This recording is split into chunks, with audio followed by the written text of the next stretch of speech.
मिठासपुर नाम का एक छोटा सा खूबसूरत गांव था। सुनील अपना छोटा सा परिवार को लेकर उस गांव में रहता था। उनके परिवार में उनके बीवी और 2 बच्चों के अलावा भी एक काली गाय जिनका नाम शीतल था और एक कुत्ता जिनका नाम पिंटू था। बरसात का मौसम था। अचानक बहुत तेज बारिश शुरू हो गया। लगातार बारिश के वजह से बहुत बड़ा बाढ़ आ गया। इस बाढ़ में गांव के बहुत सारे गाय बकरियां बह के चला गया। सुनील अपना छोटा सा परिवार को कुछ भी करके संभाल रहा था, लेकिन अपना गाय और कुत्ता को न बचा सका। बाढ़ का पानी इतना तेज बह रहा था कि और भी घर का बहुत कुछ सामान के साथ कुत्ते और गाय को भी बहा के लेकर गया। सुनील और उनकी बीवी बच्चे बहुत रोने लगे क्योंकि उनके सामने से वो लोग बह के चला गया, उन लोगों को ना बचा सका। इसलिए पूरा परिवार बहुत दुखी था, बहुत रो रहा था। घर का साफ सफाई करके रहने लगे। सुनील बैठे बैठे रोने लगे और कहने लगे, शीतल और पिंटू के बिना हम रह नहीं सकेंगे। हमारा परिवार अधूरा लगता है क्योंकि वो दोनों बहुत सालों से हमारे घर में हमारे साथ एक परिवार की तरह था। वो भी हमारा परिवार का हिस्सा ही था। उन दोनों की याद हमें बहुत सता रहे हैं। सुनील के बीवी ने कहा, छोड़िए जी, आप सोच सोच कर परेशान ना हो। हम लोग क्या कर सकते थे? जो हुआ हम लोगों के आंखों के सामने ही तो हुआ। शीतल कितना दूध देती थी। शीतल का गाढ़ा दूध बेचकर हमारा घर में कितना पैसा आता था। हम लोग खुशी खुशी जिंदगी जी रहे थे, लेकिन बाढ़ ने हमारा जिंदगी को उलट पुलट कर दिया। सुनील की बीवी खाना लेकर आया। सुनील कहने लगा, तुम लोग खाना खा लो, हमारा पेट में खाना नहीं जाएगा। हमारा यकीन है कि हमारा शीतल और पिंटू जरूर आएगा हमारे पास। पता नहीं वो दोनों किस हाल में हैं, कहां हैं, मैं कहां ढूंढने जाऊं।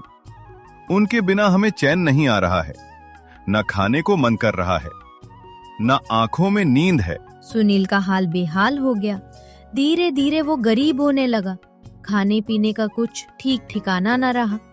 सुनील रोज सुबह खेती पर जाता और खेती का हालत देखकर वापस घर चला आता।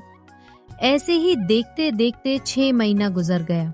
सुनील का गाय शीतल और कुत्ता पिंटू जब बाढ़ आया था, वो दोनों तैरते तैरते एक पड़ोस के गांव में एक ऊंचा जगह पर जाकर रुक गया था।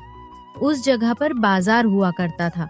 पानी सूख जाने के बाद फिर से धीरे धीरे बाजार लगने लगा और वो दोनों उधारी रहने लगे। लेकिन वो जगह पिंटू बाजार का जितना फटा सड़ा हुआ खराब खाना मिल जाता, वही खाकर गुजारा करता था पिंटू और शीतल। शीतल माँ बनने वाली थी। जब बाढ़ आया तो शीतल के पेट में बच्चा था और उसका एक छोटा सा बछड़ा भी हो गया 2 महीने का। उस गांव में जो बाजार था, उस बाजार में सुनील का हमेशा आना जाना था और सुनील के साथ सुनील का कुत्ता पिंटू उनके साथ आते थे। तो पिंटू का वो बाजार जाना पहचाना सा लगा। पिंटू धीरे धीरे याद करते रहे वो रास्ता जिस रास्ते से अपने मालिक सुनील के साथ वो उस बाजार में आया करता था। पिंटू की याद उनकी मेहनत और सुनील के ऊपर उनका जो मोहब्बत खींच कर लेकर आया उस गांव में जहां सुनील रहता है। याद कर करके एक दिन आखिर पिंटू और शीतल रात को सुनसान रास्ते में चल पड़े। आखिर चलते चलते वो दोनों अपना मालिक सुनील के घर आ पहुंचा। सुबह 5 बजे सुनील जब खेती के लिए घर से बाहर निकाला तो शीतल और पिंटू को देखकर सुनील के आंखें फटी के फटी रह गए। अपना गाय और अपना कुत्ता को देखकर सुनील जोर जोर से रोने लगे और अपनी बीवी को पुकारते रहे कि जल्दी आओ, कौन आया है देखो। हमें मालूम था कि ये दोनों हमें छोड़कर नहीं जा सकता। घर के अंदर से बीवी दौड़ते हुए बाहर आया। सुनील की बीवी ये मंजर देखकर हैरान रह गया। ये कैसे मुमकिन हो सकता है? 6 महीने पहले ये लोग बह गया था। इतने दिन कहाँ था और कौन लेकर आया इन दोनों को? कैसे आ पहुंचा यहाँ? आसपास में देखा तो कोई नहीं था क्योंकि तब सुबह का 5 बजे। सुनील की बीवी जब देखा उनकी गाय शीतल जो माँ बनने वाली थी, अब उनके साथ 2 महीने का बच्चा भी है, तो वो बहुत खुश हो गई। थोड़ी देर बाद पड़ोस के बहुत सारे लोग इकट्ठा हो गया और वो लोग भी चौंक गए। सभी को कहने लगा, ये कैसे हो सकता है? शीतल और पिंटू तो पानी के बहाव में बह के चला गया था, तो इतने दिन ये लोग कहाँ था और यहाँ कैसे पहुंचा?